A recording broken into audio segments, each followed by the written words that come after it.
Olá, mulheres da Igreja Ceifa, a de Foz do Iguaçu.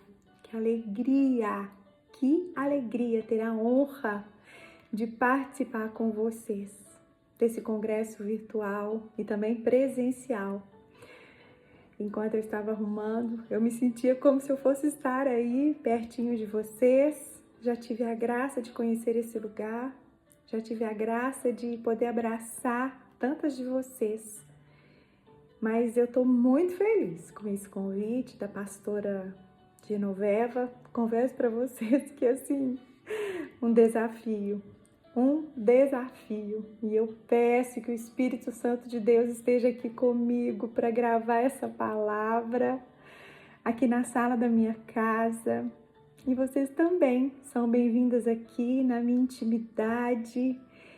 Nossa, vocês são muito bem-vindas aqui. Eu quero falar para vocês que eu tenho um amor por esta igreja, sabe? Tive experiências lindas aí com vocês, com a pastora Genoveva. Eu posso falar que a igreja de vocês foi um dos lugares que eu mais fui honrada. Aí talvez alguns possam até falar assim, nossa, mas por que a gente não pode, né? A gente não precisa de honra. Não, a gente não precisa de honra, mas a gente precisa ser amada. Porque o amor é aquele que nos acolhe nos tempos de fraqueza, onde muitas vezes Deus nos revela que por nós mesmos nós não conseguimos. Mas no mesmo tempo que Ele vem, que Ele nos convence que por nós mesmos nós não podemos, Ele manifesta o amor dele por nós de uma maneira tão linda, tão real. E foi bem assim que eu me senti aí com vocês. Trouxe tantos mimos daí, tantos presentes, fui tão acolhida aí. Nossa, obrigada, muito obrigada por verdadeiramente ter desfrutado com vocês o que é ser igreja de Cristo. Então vamos orar para que a gente possa começar? Senhor, eu quero te louvar, Pai. Quero te louvar, quero te agradecer, Deus, por esse tempo, Pai. Senhor, eu preciso da Tua graça de uma maneira redobrada, de uma maneira sacudida e transbordante, Pai.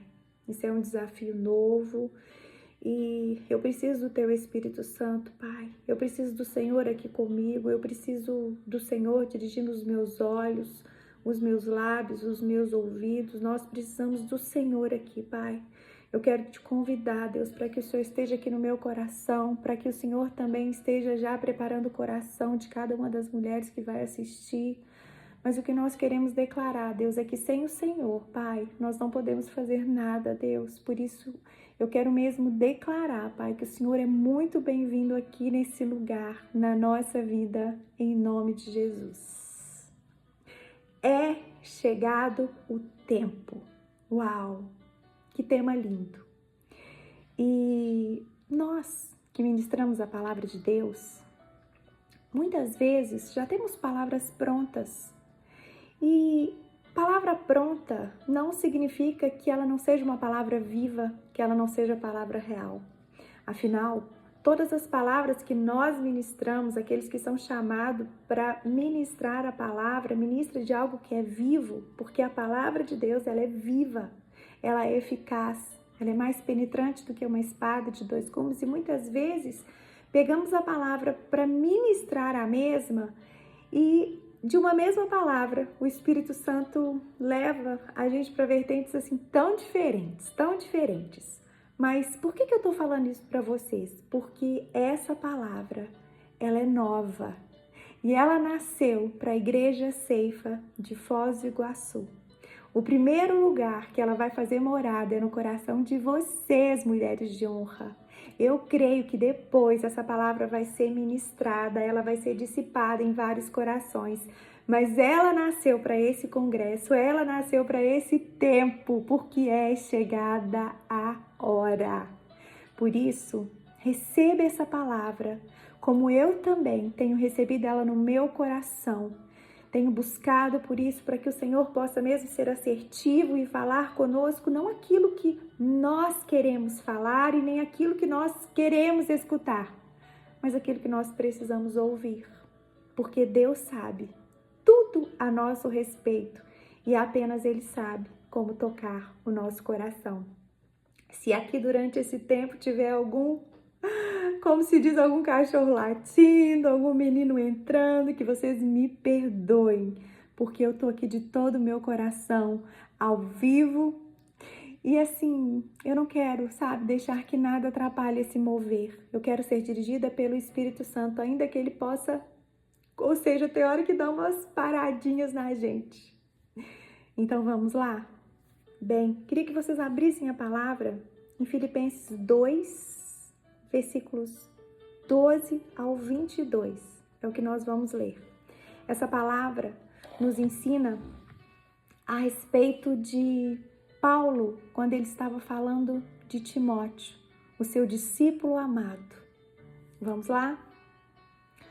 Assim, pois, amados meus, como sempre obedecestes, não só na minha presença, porém, muito mais agora na minha ausência, desenvolvei a vossa salvação com temor e tremor, porque Deus é quem efetua em vós tanto querer como realizar, segundo a sua boa vontade. Fazei tudo sem murmurações nem contendas, para que vos torneis irrepreensíveis e sinceros, filhos de Deus inculpáveis no meio de uma geração pervertida e corrupta, na qual resplandeceis como luzeiros do mundo, preservando a palavra da vida, para que, no dia de Cristo, eu me glorie de que não corri em vão, nem me esforcei inutilmente. Entretanto, mesmo que seja eu oferecido por libação sobre o sacrifício e serviço da vossa fé, alegro-me, e com todos vós me congratulo. Assim, vós também, pela mesma razão, alegrai-vos e congratulai-vos comigo. Espero, porém, no Senhor Jesus, mandar-vos Timóteo o mais breve possível, a fim de que eu me sinta animado também, tendo conhecimento da vossa situação, porque a ninguém tenho de igual sentimento que sinceramente cuide dos vossos interesses, pois todos eles buscam o que é seu próprio, não o que é de Cristo Jesus. E conheceis o seu caráter provado, pois Timóteo serviu ao Evangelho junto comigo como filho ao Pai. Bem, a gente percebe por essa palavra que aceitar Jesus na nossa vida é apenas o começo de uma longa caminhada. Quando Paulo fala aqui para os filipenses que é preciso desenvolver a salvação com temor e tremor, é porque aceitar Jesus, ali naquele ato que nós confessamos Jesus Cristo como nosso único Senhor e Salvador, quando nós o recebemos no nosso coração e declaramos com os nossos lábios quem Ele vai ser a partir daquele momento da nossa vida, ali naquele momento a salvação acontece. É ali naquele momento que nós somos transportados do império das trevas para o reino do Filho do seu amor. É ali naquele momento que nós somos perdoados dos nossos pecados e nós somos religados com Deus novamente. Por isso que aceitar Jesus é tudo. Aceitar Jesus é vida. Aceitar Jesus é uma nova esperança. Quando nós abrimos a nossa boca, como fala ali em Romanos 10:17, quando nós declaramos isso, sabe? Falando com os nossos lábios e crendo com o nosso coração, a partir desse momento, a palavra de Deus fala que nós não seremos confundidos. Mas quem não é confundido? Aquele que crê em Jesus. Não basta somente nós abrirmos a nossa boca, falar que nós confessamos Jesus com nossos lábios e não crer com o nosso coração, porque não será confundido aquele que crê. E aquele que crê manifesta com o seu novo jeito de vida, que ele verdadeiramente crê que Jesus Cristo é o Senhor dele e que ali naquele momento o seu espírito, ele nasceu como se você nascesse de novo. Você não nasceu da sua carne, você não nasceu da sua alma, mas uma nova criatura nasceu dentro de você. E essa criatura é um ser totalmente espiritual, que vai te religar com Deus. Por quê? Porque Deus é espírito e importa que os seus adoradores o adorem em espírito e em verdade. A nova criatura que Paulo fala ali para os coríntios, que se nós aceitamos Jesus Cristo, nova criatura isso é algo que acontece de dentro para fora. Por isso que é muito importante, se você quer ouvir a voz de Deus, você precisa aceitar Jesus Cristo, como Romanos 10, nos versículos 9 e 10 declaram. Mas, como eu falei, aceitar Jesus é o começo. É o começo de quê, Séries? É o começo de uma caminhada linda aqui nessa terra. É o começo de uma caminhada onde você vai ser usada de uma maneira poderosa para manifestar a glória de Deus. Onde você vai ser usada para manifestar quem Ele é. Mas a salvação, ela acontece rapidamente. A salvação, ela acontece num piscar de olhos, ela é de graça. Mas ser usado por Jesus leva tempo. Ser usado por Jesus, de acordo com a vontade de Deus, não acontece do dia para a noite. Por quê? Porque Ele precisa fazer um processo dentro de nós. E o desejo do coração de Deus é nos usar. É nos usar. E o propósito principal que Deus anseia nessa caminhada, onde nós vamos desenvolver, a nossa salvação com temor e tremor, é quando Davi ele ora aqui em 1 Crônicas, no capítulo 29, versículo 17, ele fala assim sobre Deus: bem sei, meu Deus, que tu provas os corações e da sinceridade te agradas. Eu também, na sinceridade de meu coração, dei voluntariamente todas estas coisas.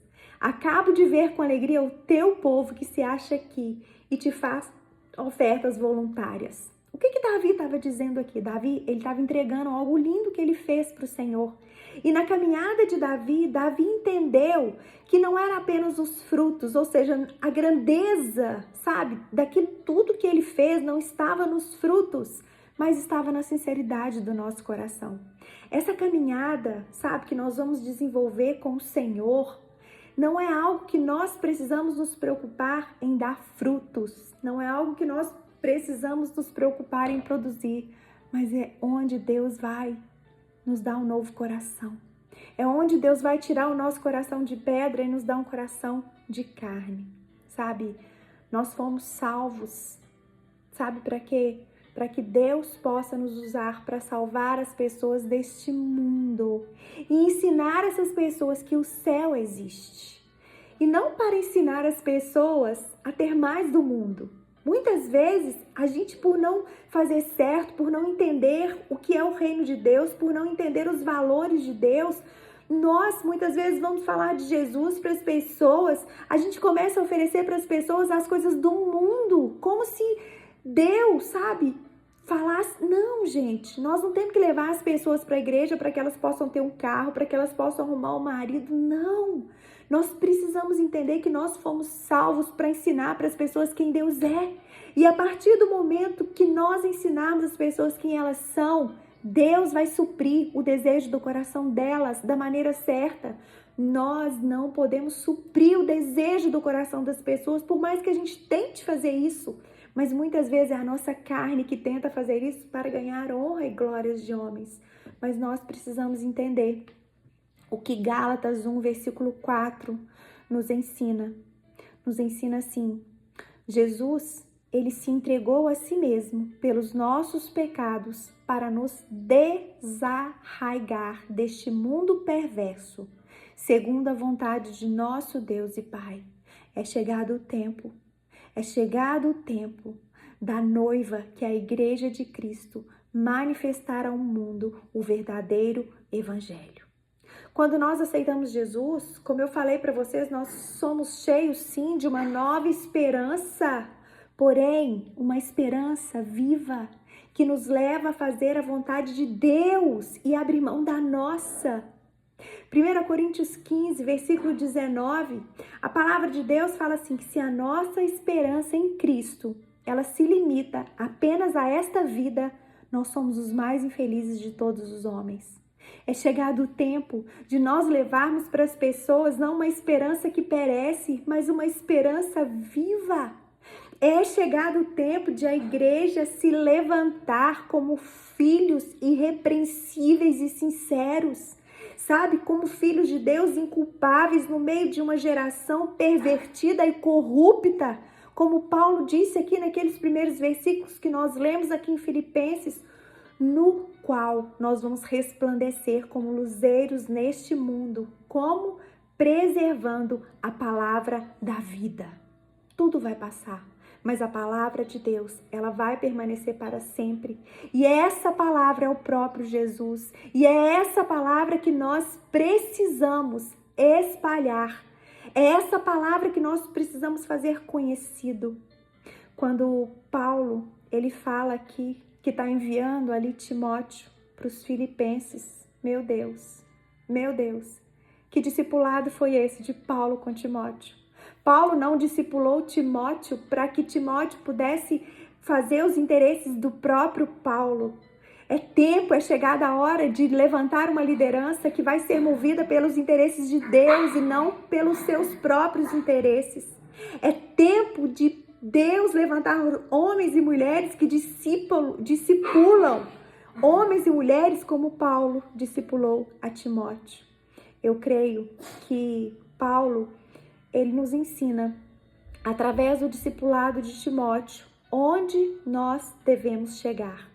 Ele fala aqui, porque a ninguém, ele está falando de Timóteo aqui em Filipenses, porque a ninguém tenho de igual sentimento que, sinceramente, cuide dos vossos interesses, pois todos eles buscam o que é seu próprio, não o que é de Cristo. Meu Deus, que nível é esse? Meu Deus, que palavra é essa?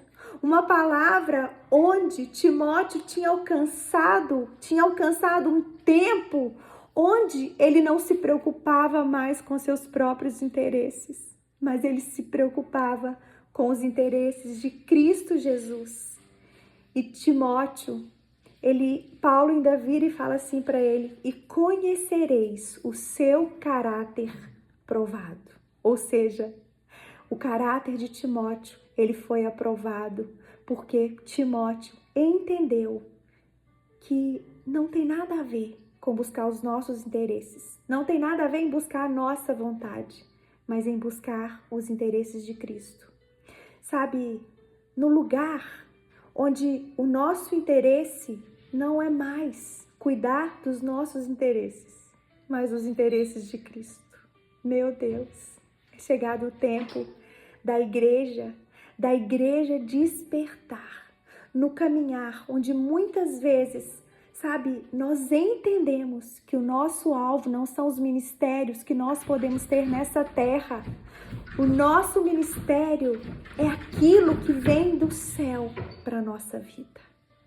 É chegado o tempo de nós entendermos que muitas vezes as aflições que nós passamos aqui fazem a gente desviar dos alvos, que nos leva para o caminho certo, porque muitas vezes nós achamos que os nossos interesses são aqueles que têm que ser levantados, são as nossas vontades, são os nossos sonhos. Não é isso. É chegado o tempo que nós precisamos ser levantados como obreiros aprovados nas mãos do nosso Mestre. Quando Paulo estava ali ensinando para Timóteo foi a última carta que Paulo escreveu. Paulo, ele já entendia perfeitamente o que era diminuir para que o Senhor crescesse, como João Batista falava. Paulo, ele já tinha entendido o que era pedir a Deus para curar algo que o incomodava, mas ele recebia a resposta do Senhor. Paulo, a minha graça te basta e o meu poder, Paulo, se aperfeiçoa na sua fraqueza. Paulo já tinha entendido o que ele nos ensina ali em Atos 20 e 24, que em nada ele tinha por preciosa a vida dele, mas o que ardia no coração de Paulo era verdadeiramente cumprir com alegria o chamado de Cristo Jesus. É chegado o tempo da Igreja de Deus se levantar como uma noiva maravilhosa, como uma noiva linda que manifesta a luz que o mundo tanto procura. É chegado o tempo. Paulo, aqui em 2 Timóteo 2, no versículo 4, Paulo fala algo para Timóteo que tem acontecido muito no nosso meio. Ele vira para Timóteo e fala assim: olha, Timóteo, nenhum soldado em serviço se envolve em negócios desta vida, porque o seu objetivo é satisfazer aquele que o arregimentou. O seu objetivo é satisfazer aquele que o alistou. Nós somos soldados de Jesus Cristo aqui nessa terra. Nós somos soldados de Jesus Cristo aqui nessa terra para fazer o nome de Jesus conhecido. Nós somos soldados de Jesus Cristo aqui nessa terra para declarar as grandezas, as maravilhas daquele que nos chamou das trevas para uma maravilhosa luz. O nosso chamado é ide, ensinai, sabe, batizando-os em nome do Pai, do Filho e do Espírito Santo, fazendo discípulo de todas as nações, ensinando as pessoas a guardar os mandamentos de Jesus, nunca se esquecendo de que Jesus está todos os dias conosco, mas não tem nada a ver com a nossa vontade, não tem nada a ver com os nossos interesses. É chegado o tempo da igreja se levantar e se manifestar para fazer aquilo que ela realmente foi chamada.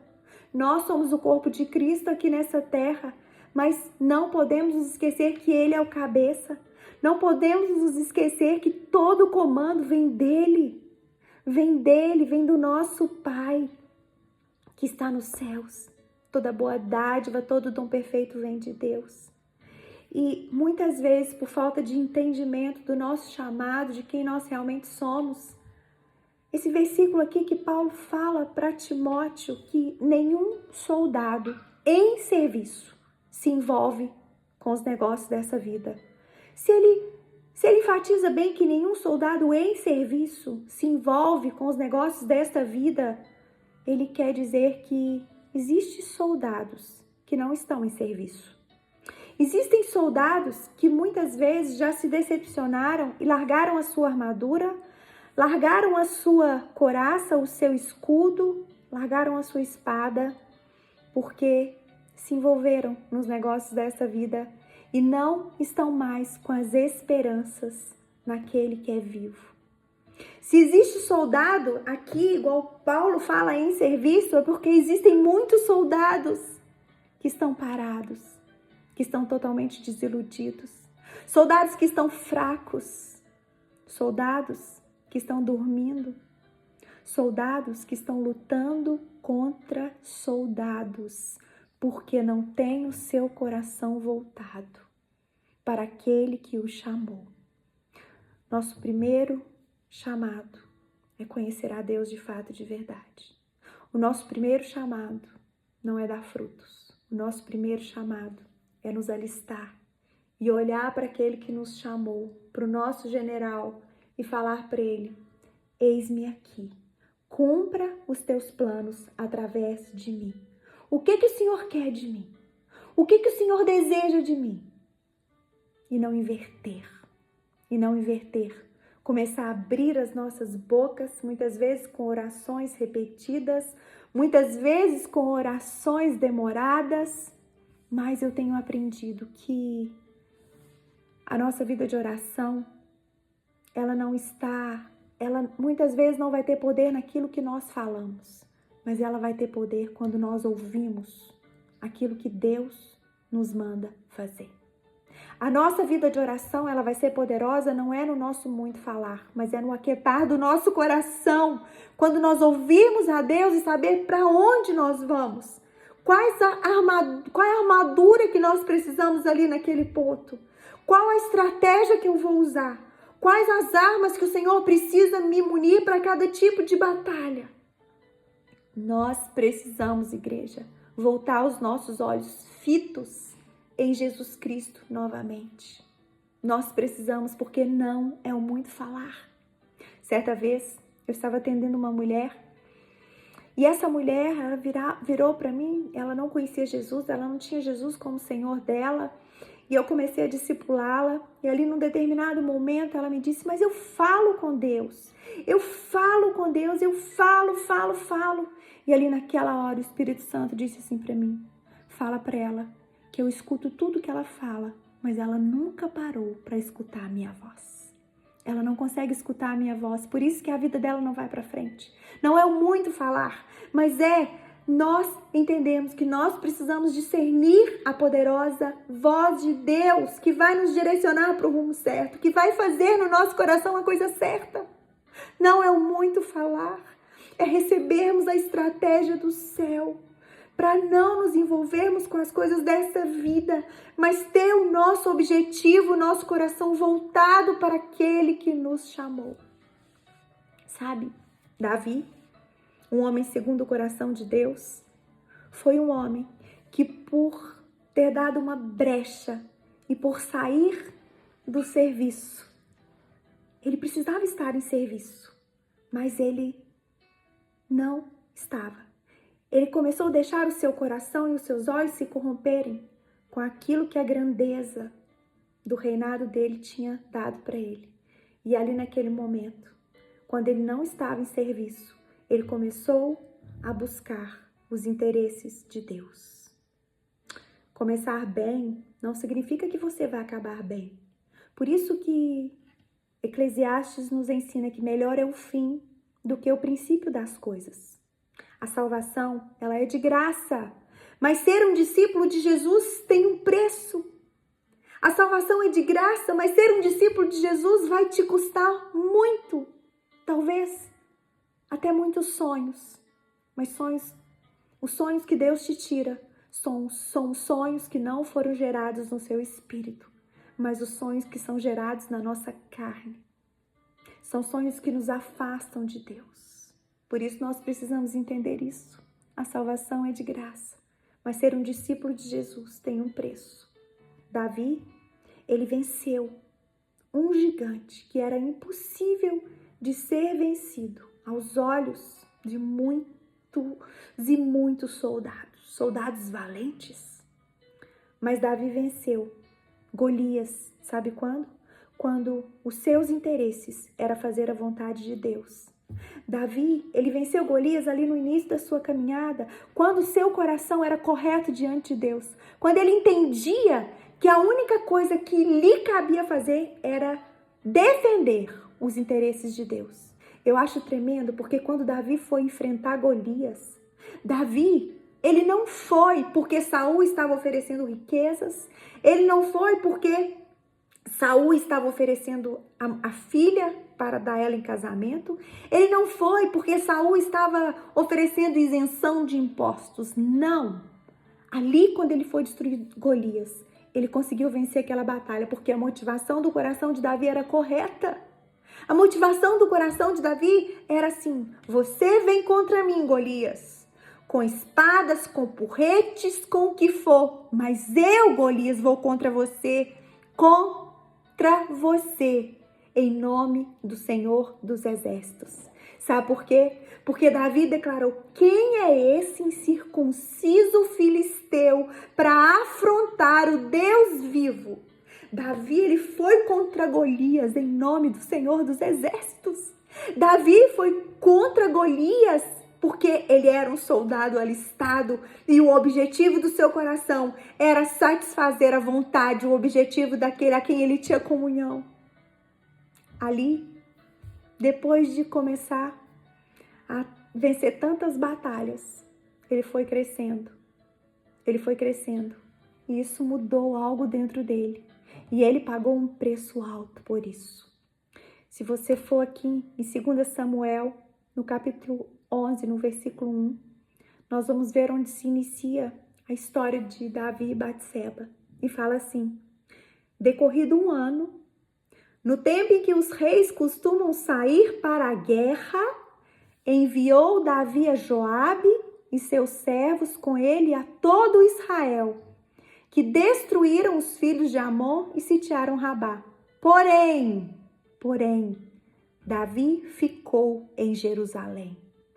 Davi ficou em Jerusalém. Davi largou o serviço. Davi passou a ser um soldado que deixou o poder, que deixou a fama, que deixou a riqueza subir na sua cabeça. Em vez de se juntar ao exército que o próprio Deus tinha dado para ele, ele ficou em Jerusalém.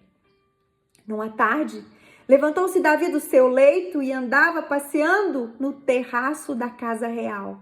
Daí, ele viu uma mulher que estava tomando banho. Era ela muito formosa. Vocês entenderam? Entenderam o que é um soldado em serviço e um soldado que não está em serviço? A palavra de Deus fala que as nossas armas são espirituais.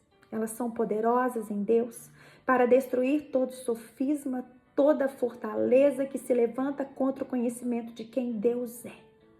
Nesse momento, Davi começou a perder o discernimento de quem Deus era.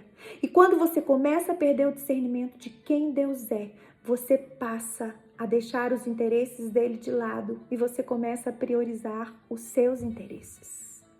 Sabe, nenhum soldado em serviço se envolve nos negócios desta vida. Davi, ali em Crônicas 29, quando ele orou, quando ele já tinha sofrido o pecado, as consequências do pecado, ele mesmo disse: Deus prova os nossos corações. E ele faz isso. Sabe por que ele faz isso? Porque ele precisa de obreiros aprovados.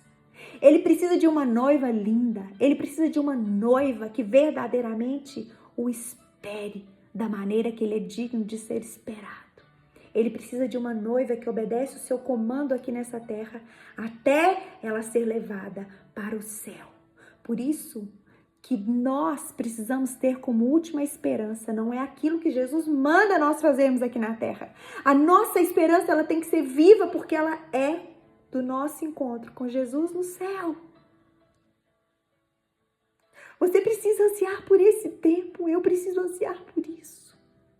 Eu e você precisamos ansiar por isso com todas as nossas forças do nosso encontro com Ele nos céus. Esse é nosso alvo, esse é o fim. Existe uma palavra sobre um homem também aqui em Jeremias, que ela é perfeita para aquilo que nós estamos vivendo hoje. Ela está em Jeremias 45, nos versículos de 1 a 5. Abre lá.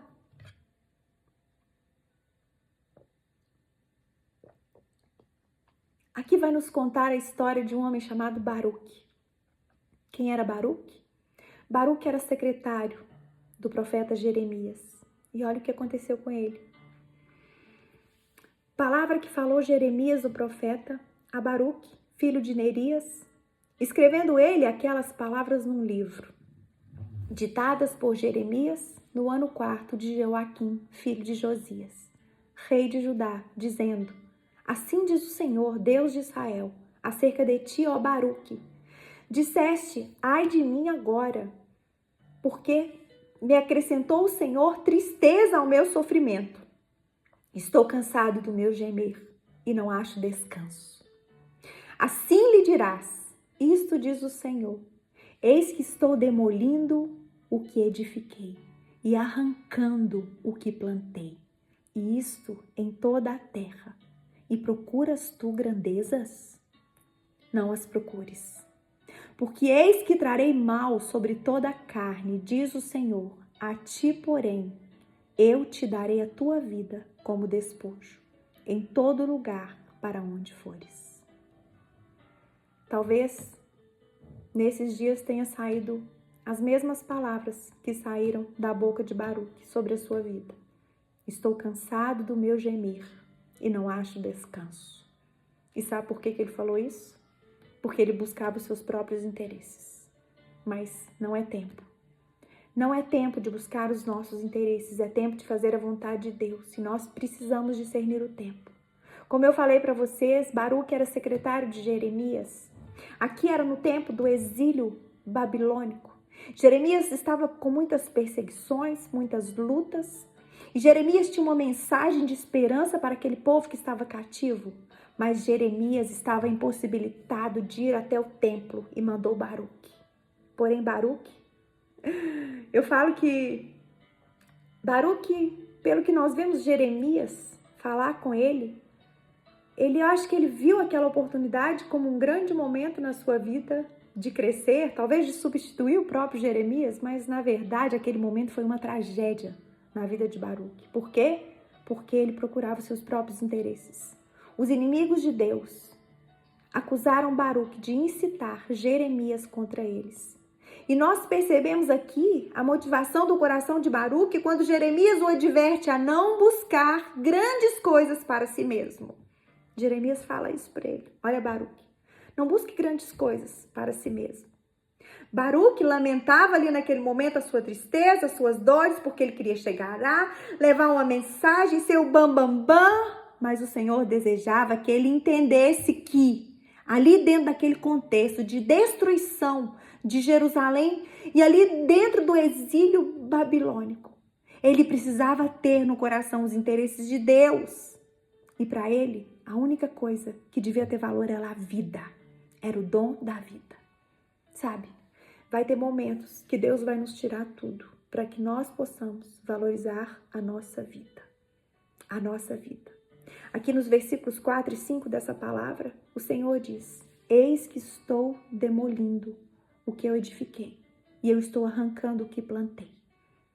Isto em toda a terra. Isso é uma palavra profética para os dias de hoje. O Senhor está demolindo o que Ele edificou e arrancando o que Ele plantou em toda a terra. Porque Ele está provando os nossos corações. E Ele vai levantar uma noiva, uma igreja, que procura os interesses dEle. Não como Baruque fazia aqui. Procurava grandezas. Não as procures. Não as procures, porque eis que trarei mal sobre toda a carne. É tempo de nós nos alegrarmos com o dom da vida. Se o seu coração bate, eu quero te falar, você pode se alegrar no Senhor. Porque nem olhos viram, nem ouvidos ouviram aquilo que Deus tem preparado para aqueles que o amam e guardam os seus mandamentos. Se você tem o fôlego de vida dentro de você, a sua esperança, ela é viva, porque ela está na vida eterna, ela se chama Jesus. A sua esperança precisa ser um encontro seu com Jesus Cristo, porque é para isso que a igreja, que a noiva foi chamada. O que estamos vivendo hoje pode que esteja fora da minha agenda, da sua agenda, mas está na agenda de Deus. Está na agenda de Deus. As nossas agendas foram desbancadas. As nossas agendas foram canceladas, mas a agenda de Deus, ela permanece. Aqueles que estavam buscando pelos seus próprios interesses estão frustrados.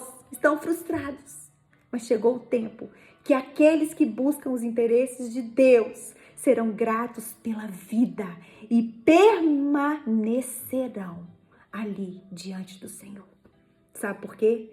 Porque como Paulo falava ali para os Filipenses no capítulo 3, nos versículos 20 e 21, pois a nossa pátria está nos céus, de onde também aguardamos o Salvador, o Senhor Jesus Cristo, o qual transformará o nosso corpo de humilhação para ser igual ao corpo da sua glória, segundo a eficácia do poder que Ele tem de até subordinar a si todas as coisas. Só busca os interesses de Deus quem conheceu a vida de Deus e o lugar que Ele preparou para nós. Chegou o tempo. Chegou o tempo de Deus nos sacudir, mudar nossos valores. Chegou o tempo de separar o joio do trigo, o joio do trigo. Chegou o tempo. Sabe? Nós hoje temos uma experiência tão clara. Hoje o casamento virou a indústria do casamento. O casamento é algo gerado no coração de Deus, por isso ele precisa ser vivido de acordo com a vontade dele. Mas hoje, a verdadeira expectativa da noiva, ela está mais na festa, ela está mais no álbum de casamento, ela está mais naquilo que ela vai postar no Instagram, A expectativa da noiva hoje, ela está mais naquele momento passageiro do que aquilo que ela vai viver depois. A verdadeira expectativa da noiva tem que ser o noivo e não os preparativos do casamento. Sabe? Tem muitas noivas que estão com a expectativa no lugar errado. E estão se esquecendo que tudo isso vai passar. E depois disso tudo, o único que vai permanecer é o noivo. E nós? E nós? Como noivas do Cordeiro, será que temos esperado por ele da maneira que ele merece? Será que estamos nos preparando para ele? Sabe? Ou estamos mais preocupados com as coisas que estão ao nosso redor? Ou estamos mais preocupados de agradar homens? Ou estamos mais preocupados de mostrarem para as pessoas quem nós somos? Ou estamos preocupados demais com a nossa reputação? Sabe, um casamento chique, ele impacta o mundo. Ainda que depois de um mês ele acabe.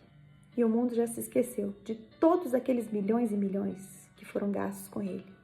Mas uma noiva adornada de dentro para fora, ela impacta o noivo. Eu vou repetir.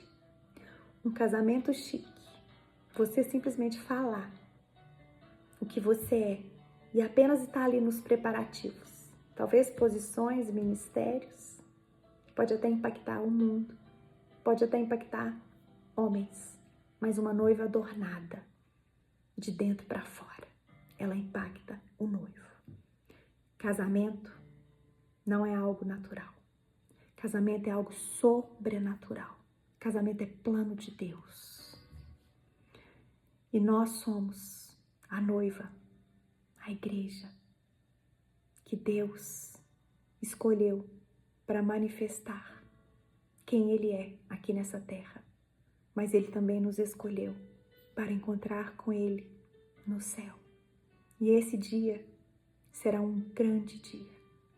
Esse dia será o dia de todo joelho se prostrar, toda língua confessar que Jesus Cristo é o Senhor.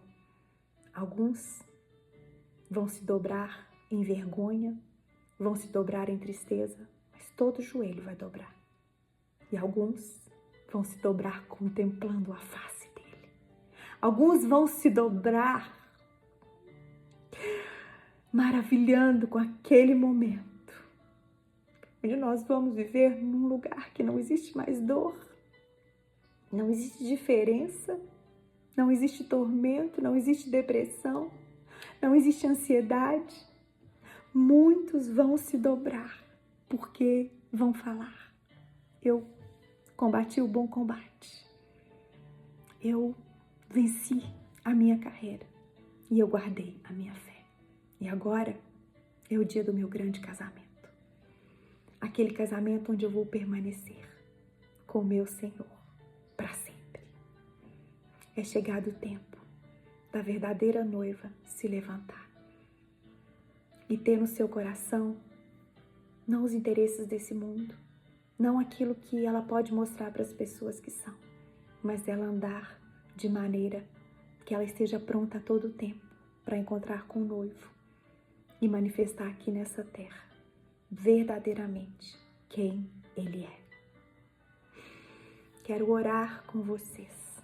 Quero orar para que essa palavra possa mesmo, sabe, criar raízes no meu coração e no seu coração. Eu quero orar para que essa palavra venha mesmo regada pelo Espírito Santo de Deus, para que em nome de Jesus Cristo nós possamos ser levantadas como essas noivas. Quero orar para que a graça, para que a bondade, para a misericórdia de Deus nos alcance aqui nesse lugar.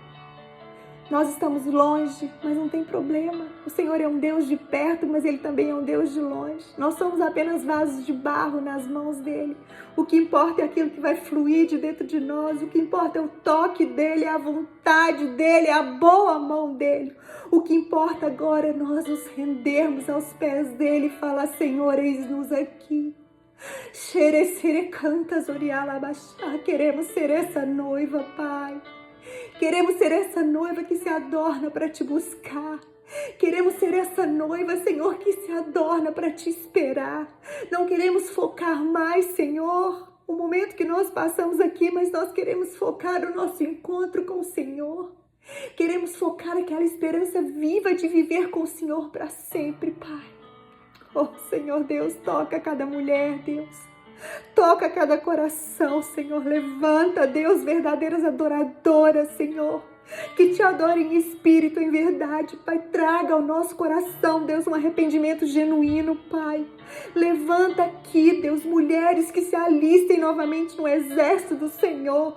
Mulheres que novamente viram para o Senhor e falam: Senhor, eu quero a minha armadura. Eu não quero a armadura mais da fulana. Eu não quero a armadura mais da ciclana. Eu quero o meu vestido.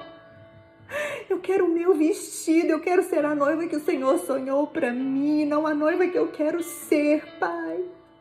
Oh, Senhor, derrama a Tua graça sobre nós, derrama o Teu mover sobre nós, derrama a Tua unção sobre nós, Pai. Nos faz, Deus, ser essa noiva, Deus, que tem prazer, Deus, que tem prazer, Pai, nas coisas do Senhor, mais do que em qualquer coisa, Deus, que o mundo pode oferecer. É o que nós te pedimos, Deus. É o que nós te pedimos, Deus. É o que o nosso coração, Pai, te pede nessa hora. Em nome de Jesus. Em nome de Jesus. Que Deus te abençoe. Que Deus te abençoe pelo poder do nome de Jesus. E que nós possamos ser essa noiva que vamos esperar com todas as nossas forças o nosso encontro com o Senhor. Porque é chegado o tempo de vivermos a realidade de quem Ele verdadeiramente é. Pastora, obrigada. Obrigada por desfrutar com vocês esse momento tão lindo, que me fez ser tão cheia de Deus. A minha vontade era abraçar vocês. A minha vontade era saltar, era louvar, era adorar. Mas eu louvo a Deus por este tempo, porque foi este tempo que Deus preparou para nós. E ainda aqui sentada na sala da minha casa, eu posso sentir o Espírito Santo de Deus nos unindo de uma maneira linda e sobrenatural. Que Deus abençoe vocês poderosamente, em nome de Jesus. E que Ele me dê a graça de um dia voltar a estar aí, bem juntinha com vocês e abraçar vocês de novo. Viu? Um beijo. Eu amo vocês.